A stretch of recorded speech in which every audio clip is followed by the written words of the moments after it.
Welcome to மகுடம் படிப்பகம் students. First of all இப்போ ஒரு 50 இயர்ஸாக டிஎம்கே ஏடிஎம்கேன்னு சொல்லி மாறி மாறி வந்துச்சு நம்ம ஹிஸ்ட்ரியில். அதுக்கப்புறம் இப்போ ஒரு ஃப்ரெஷ் கவர்மெண்ட்டாக ஒருத்தவங்க வந்து ஆட்சி பிடிச்சிருக்காங்க. அதுக்கு நம்ம சிஎம் ஜோசப் விஜய் அவர்களுக்கு நம்ம அகாடமி சார்பாக வாழ்த்துக்கள். எல்லோரும் வந்து ஒரு புது ஆட்சி மாற்றத்தை எதிர்பார்த்தாங்க. அந்த மாதிரி ஆஸ்பிரண்ட்டாக அகாடமியாக எங்களுக்கும் வந்து சில கோரிக்கைகள் இருக்குது. எங்களுக்கும் சிலபஸ் மாறினா மாணவர்களுக்கும் நலனாக இருக்கும். அதுக்காக வந்து நம்ம சிஎம் ஜோசப் விஜய் அவங்களுக்கு நம்ம தமிழ்நாடு அரசுக்கு வந்து நம்ம ஆஸ்பிரண்ட் சார்பாக அகாடமி சார்பாக சில கோரிக்கைகள் வைக்கிறோம். வாங்க பார்க்கலாம். தமிழ்நாடு அரசுக்கு வந்து நம்ம கோரிக்கை வைக்கிறோம். என்ன அப்படின்னா, உங்களுக்கு போன டைம் தெரியும் 2025 டிஎன்பிஎஸ்சி குரூப் 4 குரூப் 2 நல்லாவே தெரியும். எப்படியெல்லாம் அவுட் சோர்ஸ் போனாங்க, எப்படியெல்லாம் நம்ம தசை திருப்பினாங்க. 50 கொஷின் புக்கில் நான் ஒரு 50 கொஷின் வந்து என்ன சொல்கிறது அவுட் சோர்ஸ் தமிழ்னு சொல்லி எல்லாம் மாற்றினாங்க. நமக்கு என்னமோ சிலபஸில் காமிச்சது வந்து கலைசொல், அலர்ஜி, ஒவ்வாமை அப்படின்லாம் ஸ்கூல் புக்கோட எக்ஸாம்பிள் எடுத்து வச்சுட்டு கேட்டது எல்லாமே அவுட் சோர்ஸ். அப்போ சிலபஸ்க்கான புரிதல் இல்லாமையே நம்ம வந்து இப்படி தான் கேட்டிருக்காங்கன்னு நம்மளும் வந்து ஸ்கூல் புக் படித்து போயிட்டோம்.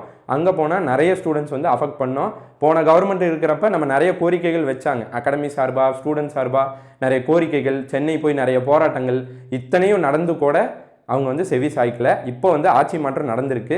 அதனால வந்து இந்த கவர்மெண்ட் கண்டிப்பாக செவி சாய்க்கும் அப்படிங்கிற பட்சத்தில் வந்து நம்ம கோரிக்கை வைக்கிறோம். என்ன ஆன்லைனில் கோரிக்கை வச்சா அது நடந்துருமான்னு கேட்காதீங்க. இப்போ சமீபத்தில் கூட ஒரு ட்விட்டு, இந்த விஐபி சேருக்கெல்லாம் வந்து டவல் போடுறாங்களே அந்த சிஸ்டத்தை நீங்களாச்சும் ஒழிங்க அப்படின்னு சொல்லி நம்ம சிஎம் விஜயோட ஃபோட்டோ வச்சு ஒரு பொண்ணு வந்து டேக் பண்ணியிருந்தாங்க. அதை நம்ம சிஎம் வந்து பார்த்துட்டு உடனே ரெஸ்பான்ஸ் பண்ணி நெக்ஸ்ட் டேவே அந்த துண்டு இல்லாமல் சாதா சேரில் உட்கார மாதிரி கொண்டு வந்துட்டாங்க. இந்த எக்ஸாம்பிளை நான் ஏன் சொல்ல வரேன் அப்படின்னா, இந்த டிவிகே கவர்மெண்ட் வந்து ஒவ்வொன்றா வந்து வாட்ச் பண்ணிட்டு இருக்காங்க. சோசியல் மீடியாவில் என்ன நடக்குது அப்படின்னு சொல்லி நம்ம சிஎம் கூட வந்து தனிப்பட்ட முறையில் வாட்ச் பண்ணி அதை உடனே சரி பண்ணி தர கவர்மெண்ட்டாக தான் இருக்குது.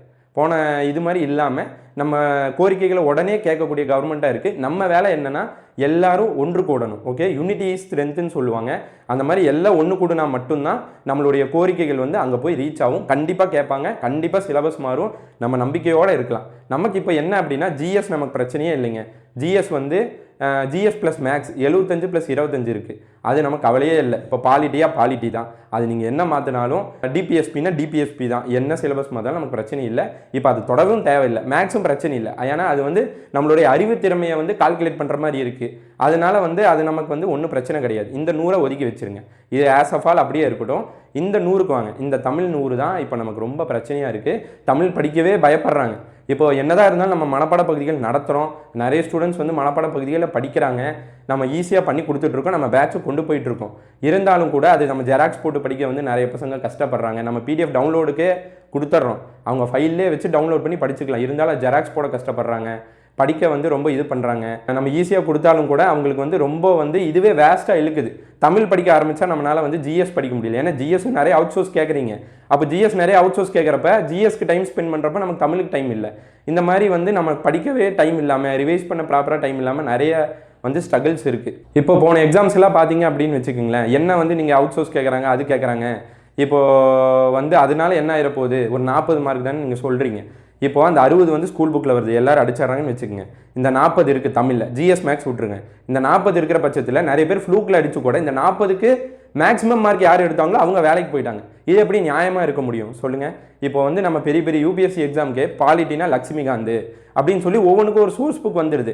அதை ரெஃபர் பண்ணி படிக்கிறாங்க. அதில் ட்விஸ்ட்டாக கேளுங்க, அறிவுபூர்வமாக கேளுங்க. இப்போ கலைசொல் இருக்குது. கலைசொல் வந்து சட்டத்தில் ஒரு கலைசொல் படிக்கிறோம், அதுக்கு இதான் அர்த்தம்னு படிக்கிறோம். இதில் என்ன இருக்குது? இப்போ நம்ம வந்து ஒரு கவர்மெண்ட்டில் போய் ஒரு ஆஃபீஸில் உட்காந்து வேலை செய்கிறோம்னா நம்ம இப்போ நம்ம சேட் ஜிபிடியோ பெர்ப்ளெக்சிட்டியோ இந்த மாதிரி ஏஐ யூஸ் பண்ணி நம்ம அதை அப்போவே கண்டுபிடிச்சி எழுதி கொடுத்துட போகிறோம். டெக்னாலஜி எங்கேவோ போயிடுச்சு. இப்போ இந்த அர்த்தம் தெரியலன்னா முடிஞ்சு அவ்வளோதாங்கிறது கிடையாது நமக்கு.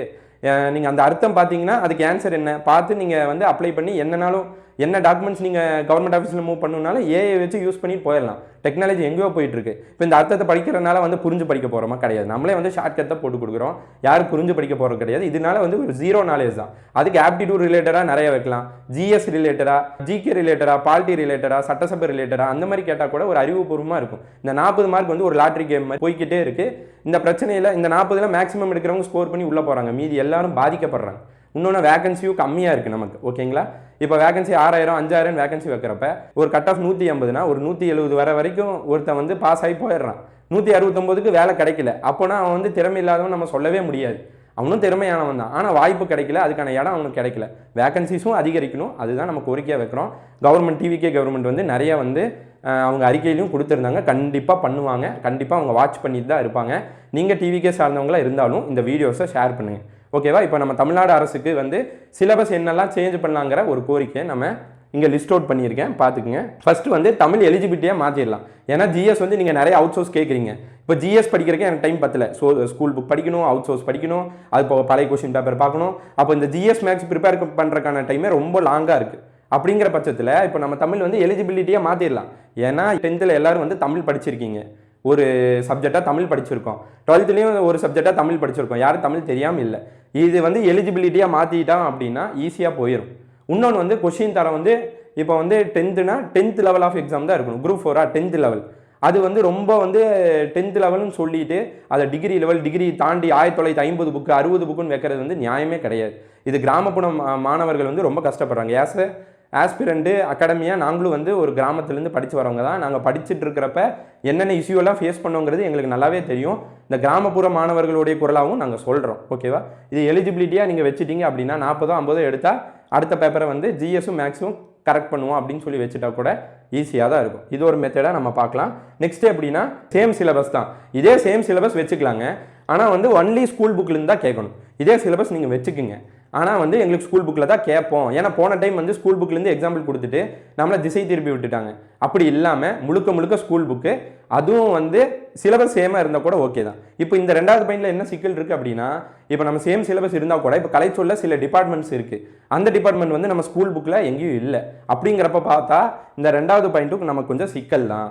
நெக்ஸ்ட்டு 3வது வந்து தமிழ் வந்து ஓல்டு சிலபஸாக வைக்கலாம். ஓகே, தமிழ் ஓல்டு சிலபஸ் வந்து நமக்கு தெரியும். இந்த ஓல்டு சமச்சீர் புக்கும் இப்போ இருக்கிற கரண்ட் புக்கும் நம்ம படிச்சுட்டு போவோம். அதில் அவங்க எப்படி கேட்பாங்கன்னா 85 மார்க் வந்து ஸ்கூல் புக்லேருந்து கேட்பாங்க, 15 அவுட் சோர்ஸாக கேட்கலாம். 40-45 அவுட் சோர்ஸ் கேட்கறத விட ஒரு 85 ஸ்கூல் புக்கில் கேட்டு 15 அவுட் சோர்ஸை கேட்கலாம். இப்போ வந்து ஒரு 40-45 அவுட் சோர்ஸ் கேட்குறப்ப இப்போ பழமொழி 400 எடுத்துக்கங்க. 400 பழமொழி படித்தா மட்டும்தான் அந்த ஒரு பழமொழியை நம்மளால கரெக்டாக அட்டன் பண்ண முடியும். அப்போ அந்த படிக்கிறதுக்கான காலம் பாருங்கள், அந்த 1 மார்க் எடுக்கிறதுக்கு நான் 400 பழமொழிகளை படிக்கணும், அந்த 400 பழமொழிகளை நான் ரிப்பீட்டடாக ஞாபகம் வைக்கணும். இப்போ இந்த 1 மார்க்குக்கு நான் செலவு பண்ணக்கூடிய நேரத்தை கம்பேர் பண்ணி பாருங்கள், ரொம்ப அதிகம். இப்போ இந்த 1 மார்க்குக்காக நான் இப்படி செலவு பண்ணணும். அடுத்து நீங்கள் பார்த்தீங்க அப்படின்னா ஓர் எழுத்து ஒரு மொழி எடுத்துக்கங்க, புக்கில் 42 தான் இருக்குது. ஓர் எழுத்து ஒரு மொழி ஒரு கொஸ்டின் கேட்பாங்க. அதை தாண்டி வந்து அவுட் சோர்ஸ் என்ன சொல்கிறதுங்க, அவுட் சோர்ஸ் கவர்மெண்ட் மெட்டீரியல் வந்து 68 இருக்குது. இப்போ அந்த 68க்கு ஒன்றுக்கு வந்து 10 15 20ன்னு வரும்.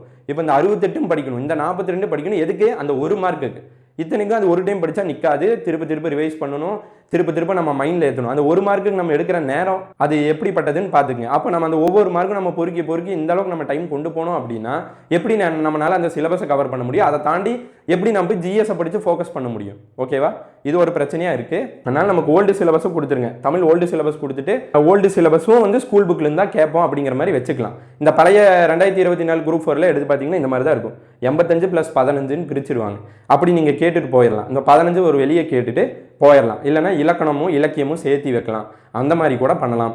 இலக்கணம் வந்து அறிவுபூர்வமாக நம்ம நாலேஜை டெஸ்ட் பண்ணுவோம், இலக்கண ரூல்ஸை கற்றுக்குறோம். அப்போ எதாவது போய் லெட்டர் டைப் பண்ணுறப்போ இலக்கண பிழை இல்லாமல் நம்ம டைப் பண்ணுவோம், அது கூட நமக்கு யூஸ் ஆகும். ஓகேவா? இது கலைச்சொல் மனப்பாடம் பண்ணுறது வந்து நம்ம ஏஐல தட்டினா கூட வந்துடும். இது நம்ம லெட்டர் டைப் பண்ணுறது கூட இப்போ ஏஐலேயே டைப் பண்ண ஆரம்பிச்சிட்டாங்க, இப்போ நிறைய வந்துருச்சு. ஓகேவா? இப்போ நாங்களும் கூட நம்ம அகாடமிக் சார்பாக தம்ப்நெயில் வைக்கிறதோ எதோனாலும் நம்ம ஏஐட்ட வச்சு தான் பண்ணுறோம். இப்போ வேலை வந்து ஈஸியாகிடுச்சு, டெக்னாலஜிக்கு ஏற்ற மாதிரி நம்மளும் போய்க்கணும். ஓகேவா? அடுத்து வந்து கடைசியில் வந்து 4வது வந்து தமிழ் மனப்பாட பகுதிகள் வந்து கட் பண்ணணும். இப்போ நம்ம வந்து மனப்பாட பகுதிகள் தான் நம்ம எடுத்துகிட்டு இருக்கோம். இப்போ இவ்வளோ பிரச்சனை இருந்தாலுமே நம்ம வந்து மனப்பாட பகுதிகள் வந்து விடக்கூடாது, நம்ம கொண்டு போகணும். சிலபஸ் மாற்றுற வரைக்கும் இதுதான் சிலபஸ், அது வரைக்கும் நம்ம காத்துட்டும் இருக்க முடியாது. அதை முன்னிட்டு தான் நம்ம வந்து எடுத்துகிட்டே போயிட்டுருக்கோம். மனப்பாட பகுதிகள் இருந்தாலும் வந்து ரொம்ப ஸ்ட்ரகிள் பண்ணுறாங்க பசங்க. அது பிரிண்ட் எடுக்கணும், படிக்கணும், அதை திரும்ப ரிவைஸ் பண்ணணும், கண்டினியூவாக படிச்சுட்டே இருக்கணும். அதுக்கான டைம் செலவு பண்ணுறப்ப இப்போ டெஸ்ட்டு வந்து நிறைய ஆஸ்பிரண்ட் போட மாட்டாங்க. டெஸ்ட்டு போடலே நம்ம ஏன்னு கேட்டோன்னா நான் வந்து ஜிஎஸ் படிச்சுட்டு இருந்தேன், என்னால் தமிழ் பார்க்க முடியல அப்படிங்கிறாங்க. ஏன்னா அந்த சிலபஸ் வந்து அவ்வளோ பெருசாக இருக்குது. இதை வந்து காரணமாக வச்சு இந்த மனப்பாட பகுதிகளை வந்து கேன்சல் பண்ணணும். மனப்பாட பகுதிகள் கலை சொல்லு, இந்த எளிய மொழிபெயர்ப்பு 2 இருக்கும், ரெண்டுமே கலை சொல் தான். இந்த 10-15 மார்க் கலை சொல் வருது, சொற்பொருள் ஒரு 15 வருது, மயங்கொலி சொற்பொருள். இந்த சொல்லுக்கு இந்த பொருள்னு படித்து நம்ம என்ன பண்ண போகிறோம் சொல்லுங்கள்? அந்த பொருள் நம்ம எங்கேயோ பார்த்தா கூட ஆஃபீஸில் வேலை செய்கிறப்ப அப்படி யூஸ் ஆனால் கூட நம்ம பார்த்து போட்டுக்க போகிறோம். அந்தளவுக்கு நம்ம பொருள் படித்து அறிவு விஞ்ஞானியாக நம்ம ஆக போகிறது கிடையாது. அதனால் இந்த மனப்பாட பகுதிகளை இந்த 40-45 மார்க் இந்த வர அந்த மனப்பாட பகுதிகளை தூக்கிட்டு இலக்கண இலக்கியத்தை சேர்த்து வைக்கலாம். ஓகேவா? இதுதான் நம்ம சைடில், நம்ம அகாடமி சைடில் இந்த 4 கோரிக்கைகள் நம்ம வைக்கிறோம். உங்களுக்கு ஏதாச்சும் கோரிக்கை இருந்தால் நீங்கள் கீழே கமெண்ட் பண்ணலாம். நீங்கள் டிவிகேல ஏதாச்சும் முக்கிய ஆளாக இருக்கீங்க, நான் டிவிகேல வந்து ஒர்க் பண்ணியிருக்கேன் நான் அப்படின்னா நீங்களும் அந்த டிவிகேக்கு இந்த வீடியோ ஷேர் பண்ணுங்கள், கோரிக்கை வைங்க, நிறைய ஸ்டூடெண்ட்ஸ்க்கு வந்து ஷேர் பண்ணி விடுங்க. ஓகேவா? இது நம்மளோட கோரிக்கை. உங்களோட கோரிக்கையும் வந்து கமெண்ட்டில் தெரிவிங்க. ஓகேவா? தேங்க்யூ.